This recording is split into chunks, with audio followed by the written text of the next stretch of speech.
E agora vamos falar de um assunto mais sério, com o quadro Matéria Pública com o Tiago Madureira.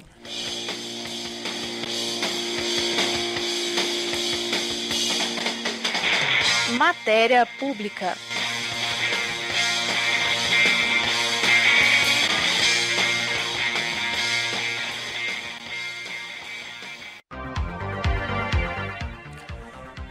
É isso mesmo, Letícia. Muito bom dia para você, bom dia, ouvintes da Universitária. No Matéria Pública de hoje, vamos falar sobre o Parque Altamiro de Moura Pacheco, que fica na BR-060 entre Goiânia e Anápolis. Neste momento em que ambientalistas e vários setores sociais têm se mobilizado para salvar nosso cerrado, falar sobre uma reserva tão importante quanto o parque é uma necessidade.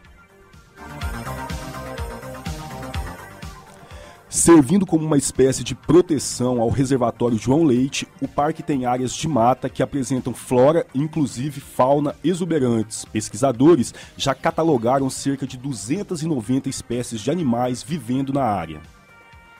Aberto à visitação pública, o Parque Altamiro de Moura Pacheco é um verdadeiro santuário que deve ser preservado e ampliado. Para falar um pouco mais sobre o Parque Reserva Ecológica, recebemos hoje no Matéria Prima Marcelo Pacheco, engenheiro agrônomo, gestor de recursos naturais e coordenador do parque. Bom dia, Marcelo.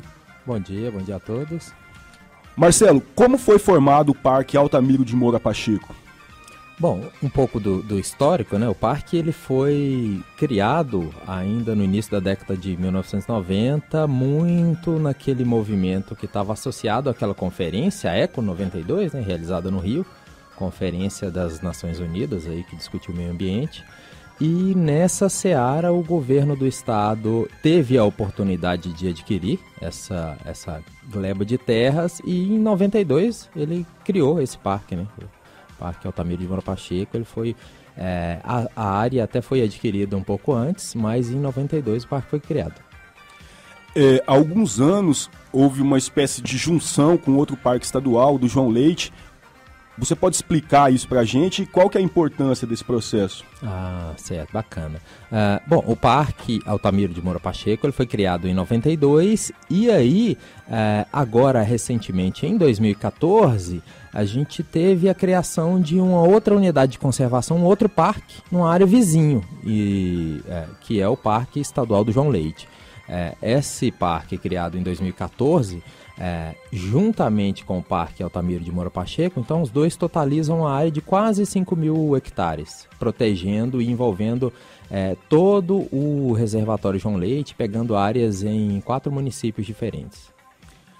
Na Universitária são 10 horas e 8 minutos. Para você que ligou o rádio agora, estamos recebendo Marcelo Pacheco, coordenador do Parque Estadual Altamiro de Moura Pacheco.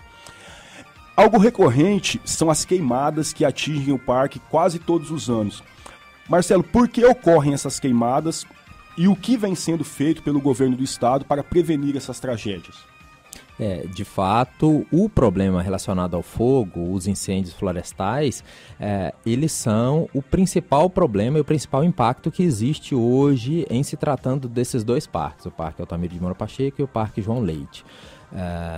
O impacto ele é muito grande, principalmente em função do tipo de vegetação que existe ali. Embora a gente esteja no bioma cerrado, mas esses dois parques eles são compostos essencialmente por vegetação florestal que é muito sensível à presença do fogo. Basicamente nós temos nos registros de monitoramento dessa questão incêndios causados por origem humana. Então sempre são pessoas que de forma direta, indireta, intencional ou não intencional levam esses incêndios a acontecerem nessa região. O que é um absurdo, né? Tanto o parque quanto outras áreas aqui no nosso estado são vítimas de queimadas absurdas e geralmente praticadas ou atos criminosos ou displicência de alguém que joga uma bituquinha, algo ali no mato e bota fogo em tudo. Pesquisadores já identificaram, segundo estudos que estão disponíveis na internet, cerca de 290 espécies de animais no Parque Altamiro de Moura Pacheco. Após essas queimadas, quantas espécies você acredita que efetivamente vivem na área? Ah, certo. Bom, como a gente está falando de uma área relativamente grande, então o impacto imediato da ocorrência de incêndios, sejam eles maiores ou menores, ele não se dá de forma imediata. Então, a princípio, as informações que a gente tem é de que não houve até então a redução no número de espécies.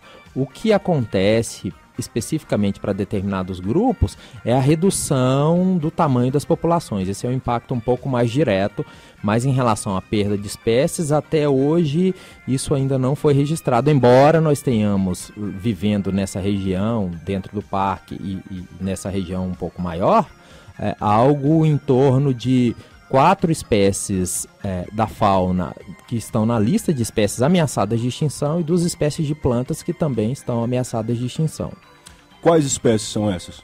Em relação às plantas, nós temos a aroeira do sertão e o Gonçalo Alves, que constam na lista oficial de espécies ameaçadas.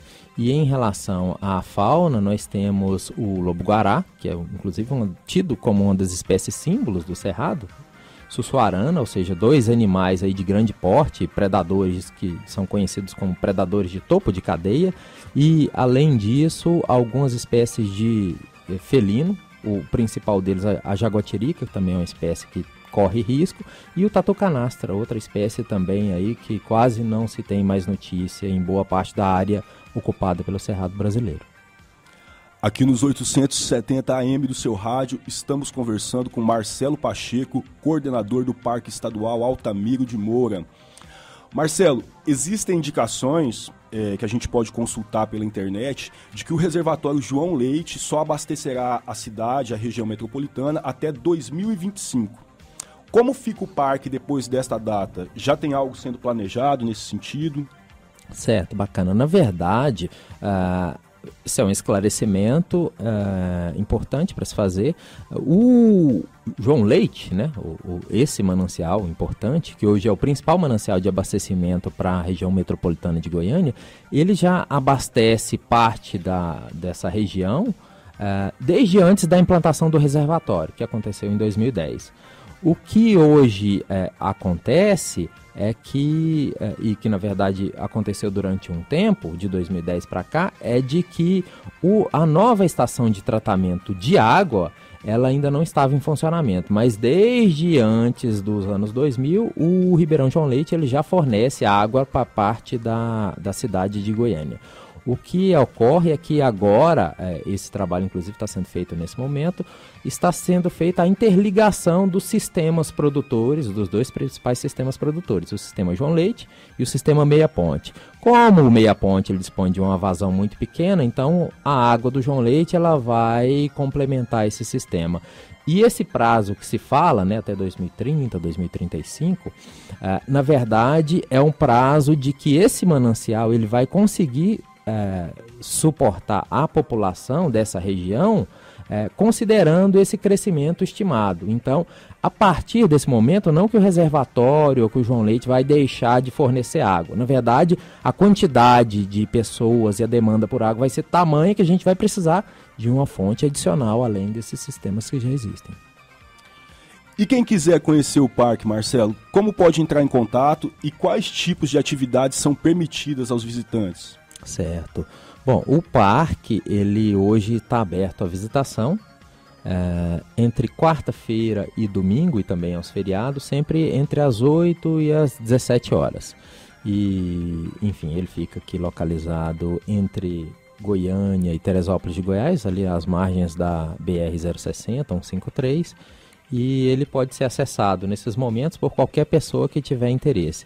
Além disso, nós temos também um telefone que pode ser acessado, 62, né, por Goiânia, 3265-1358, um telefone para contatos e algumas dúvidas.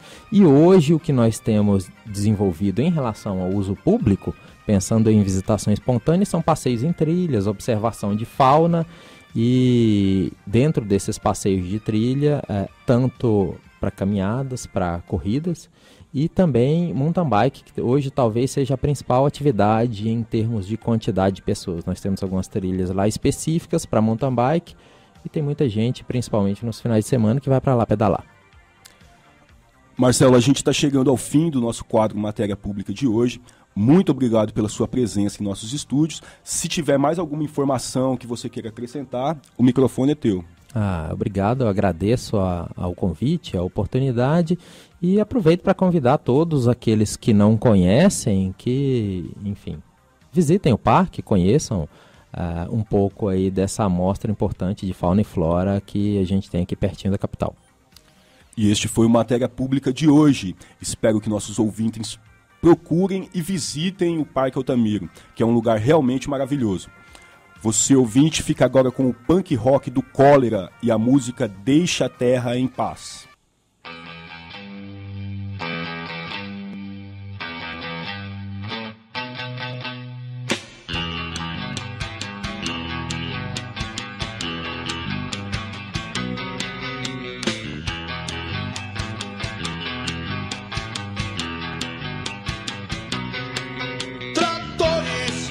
Derrubando a Amazônia, camada de ozônio, ferida sangrando, matança, egoísmo em massa, é uma emergência, é uma emergência.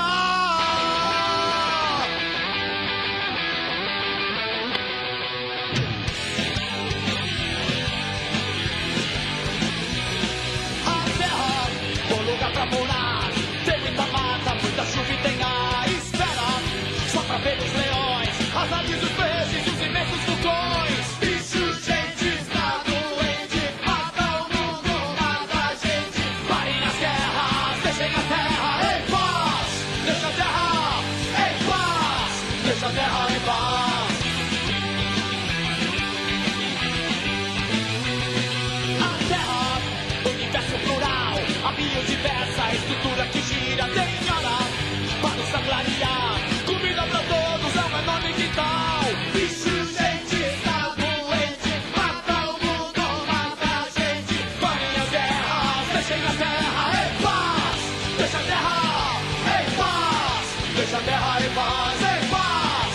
Deixa a terra em paz. Deixa a terra em paz.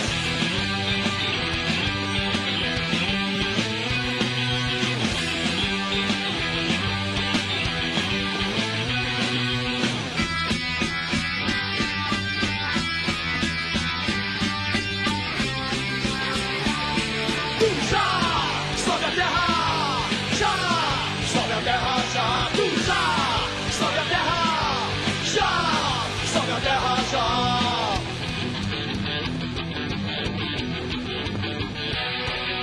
O planeta azul sendo exterminado! A terra tem sua vida soar, um mar de planeta que quer sempre girar. A vida é o motivo que faz com que a gente deixe a terra em paz. Bicho, gente, está doente, mata o mundo, mata a gente. Parem as guerras, deixem a terra em paz. Deixa a terra em paz. Deixa a terra em paz, em paz. Deixa a terra em paz. Deixa a terra em paz, em paz. Deixa a terra em paz. Deixa a terra em paz, em paz. Deixa a terra em paz. Deixa a terra em paz.